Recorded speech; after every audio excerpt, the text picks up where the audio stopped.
Welcome back to Motormouth Garage. Today is going to be the first video of many that we're going to shoot and put in our category for the back to the basics.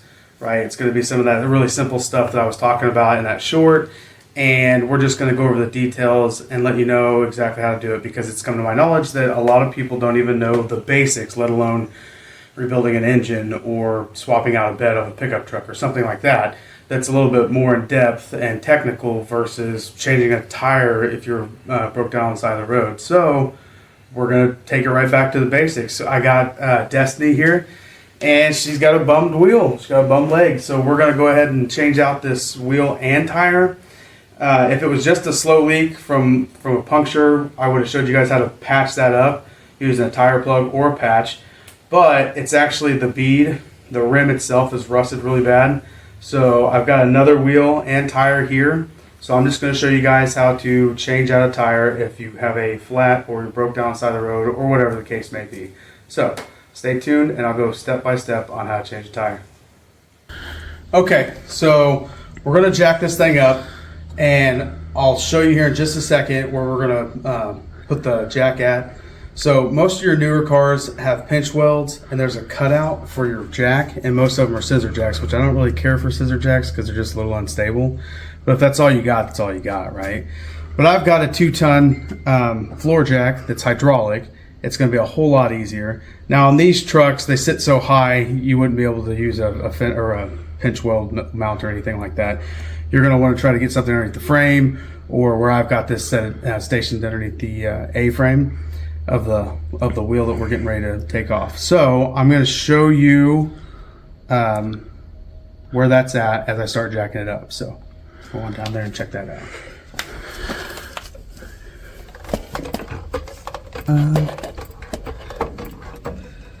And we're not going to jack this thing up completely. I'm going to get it up a little bit off the ground, and I'll explain that here in just a second. All right, that's about as far as we're going to go. We're going to move back to the front of it, and I'm going to explain why I didn't jack that completely up off the ground. This is a front-wheel drive or a rear-wheel drive truck, not four-wheel drive, not all-wheel drive. So when this thing comes up off the ground, this whole tire is going to spin, and you're not going to be able to get these lug nuts off of here because it's just going to spin with it. So if you leave it off the ground just a little bit, but enough that it's going to catch, then you can use that wedge. Basically, it wedges itself on the ground to get these lug nuts off of here. Now, if it was a front-wheel drive car, the axle is going to hold it in place as long as it's in park. If it's in neutral, of course, it's going to spin, but this one won't, so we're not going to jack it all the way up. Now, we're going to take this off with a four-way. And the reason why I'm using a four-way instead of what I normally would, which is just an impact, which is so much easier, is that most of you guys wouldn't have a four-way or an impact. You're going to have a lug wrench or one of these right here, this four-way. Super easy tool to use. It does take a little bit more muscle, but anybody can use it and anybody can change their tire on the side of the road. So that's what we're kind of doing today, is showing you what, if you were to break down on the side of the road, the tools that you would have in the trunk or in the bed of your truck that you would have readily available to change this tire out yourself. So let's go ahead and find out which one of these sizes it is, and then we're going to go ahead and crank this puppy off of here. That's definitely not it. That's got to be it right there. Yep. You're going to turn it counterclockwise to loosen these up. And once you get them all loosened, then we'll jack it back up.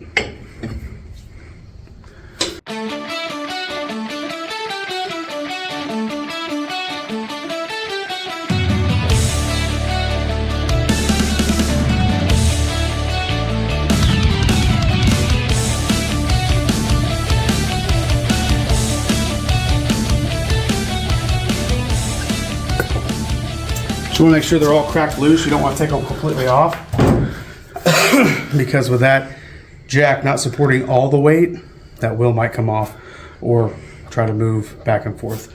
So now that we've got it completely broken loose, we're going to continue to jack this thing up all the way until it's completely off the ground.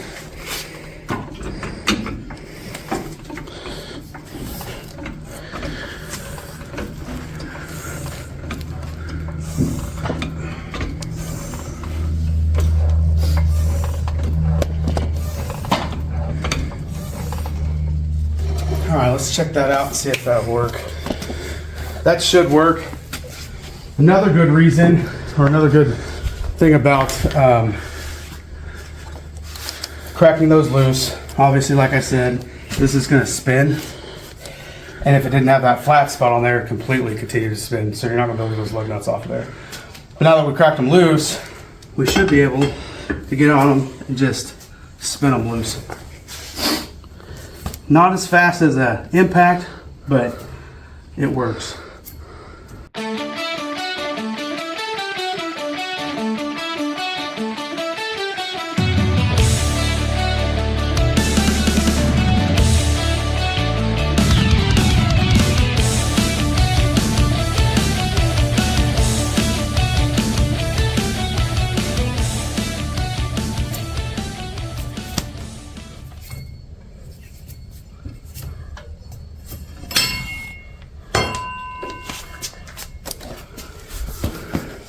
Okay, now we got all those lug nuts off of there.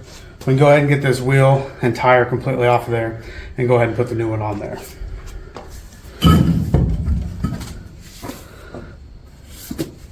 A little bit harder to roll with that flat spot on there, but it came off nonetheless. Here's the other one we got. It's not new by any means. In fact, I was over at my sister and brother-in-law's place, and I saw this thing sitting up against a tree, and I said, man, is that an old Chevy wheel, 8 lug? He said, yeah. I said, I wonder if that tire holds air. It was holding air. So, instant spare. It was there on the property when they bought the place, and he gave it to me. So that worked out pretty well. Okay, so one thing you got to realize, when you've got this thing up in the air, these things can get heavy, especially if you're on the side of the road and you're busting your hump trying to get this thing changed out. You don't want it too high, so you don't have to lift it up very high. So you want to try to get it as close as possible. And you can kind of rock this wheel back and forth like this to get it into place. Like that. And then you can see about where you're at. This tire needs to spin because you can't see the lug nuts or the bolts. So we'll spin her around, and that's about perfect. But it looks like we're gonna have to jack her up just a little bit.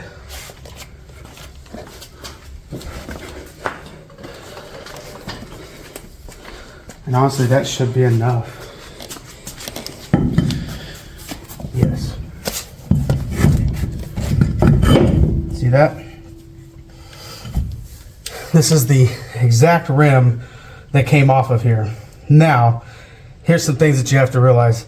Chevy, Ford, Dodge, they all made a whole bunch of different style of rims, different widths for the opening of the hub, different bolt hole patterns. Everything, not everything is interchangeable. Luckily this one is, but if you were using a different wheel, you'd want to measure from this stud to this stud. This is being an 8 lug, you just go across. If it's 5 lug, you'd go off-centered, but you go from one end to the center here to find out your bolt hole pattern. And then you're also going to want to measure the center to make sure your hub's the same size. All right, let's go ahead and put these lug nuts back on here, and I'll show you guys the proper technique to tightening these bad boys up. Okay, I've got 2 lug nuts snugged up there. They're not tight, but this is the point I wanted to show you about when you do torque these things down. I'll show you the correct pattern to do so and the reason why. All right, go ahead and go down here. I started right here, and this being an 8 lug, you'll go straight across. Snug this one up, snug this one up. Then you'll come over here, skip one, snug this one, snug this. Then you come down here, snug this, snug this. Then you'll snug this one and snug this one. The reason why you do it that way is because you're going to want to seat this perfectly on this hub. Because if you don't, and these wheels over time, if they're, or slotted for that matter, but if they're become slotted because of wear and tear, these holes will allow for this lip to sit on top of this hub, and then you'll tighten it down here and then start tightening all the way around, and you'll actually tighten it off center of this hub here, and then your wheel will be off center, and then eventually it could work its way loose, and then you have a lot of problems. Once you get that snug down, you can torque these down. I don't know the correct specifications, I'd have to look it up. But what I normally do is I'll run them on with the impact and then I'll snug them up by hand. So that's the last part. Let me get this snugged up and we'll lower the jack.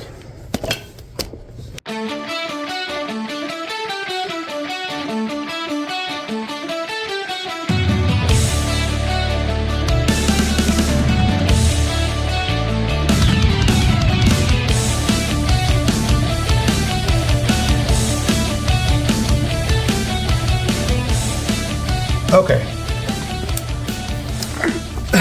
we've got them all snugged up, and this is where you're going to tighten them down for the final tighten, and then you're done. So I'm still going to use that same pattern I was telling you about on the 8 lug.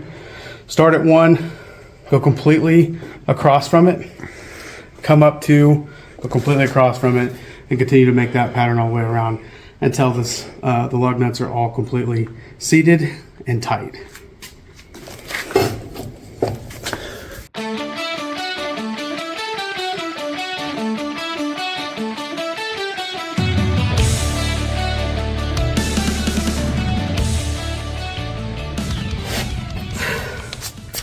Okay, I don't know if you could see that or not, but when I was torquing those down, that wheel started to spin. And that's what I was talking about when you first take it off, that you want to still stay next to the ground or a little bit lower, so it's actually touching the ground. And for these, we can't snug them up just right because that wheel's still spinning. But we've got them snugged up tight enough, and I know that this is seated correctly, that we can actually take that jack completely out of there and then finish snugging these up. So that's what we're gonna do.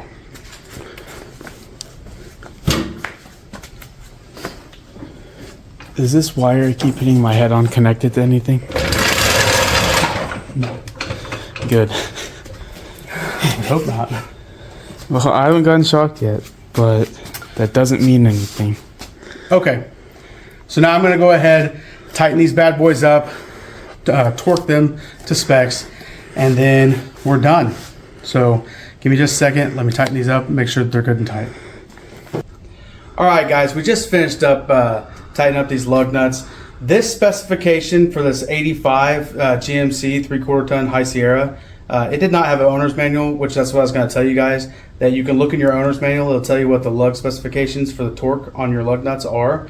This one doesn't have one, so I looked up on the internet. It's 140 pounds.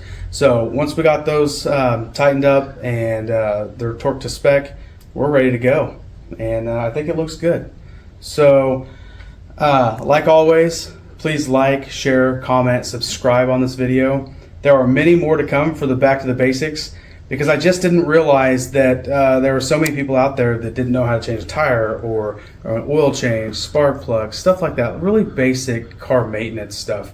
So that's what Back to the Basics is going to be for.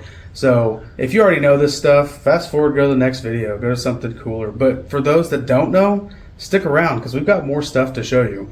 Like just anything from, like I said, oil changes, tires, plugs. I can even eventually, because I always have tires going flat, I'll show you how to repair a tire on the side of the road with a plug. And then if you have an inflator that hooks into your car cigarette lighter or your whatever the plug is now, because there's no cigarette lighters in cars. So you plug it into that bad boy and it'll inflate your tire on the side of the road. And even if it was leaking just ever so slightly and you didn't get that plug in like it was supposed to, you can get to a tire shop or you can get home and take care of it from there. But I really appreciate you guys following along today, and I hope you have a great day. See you next time.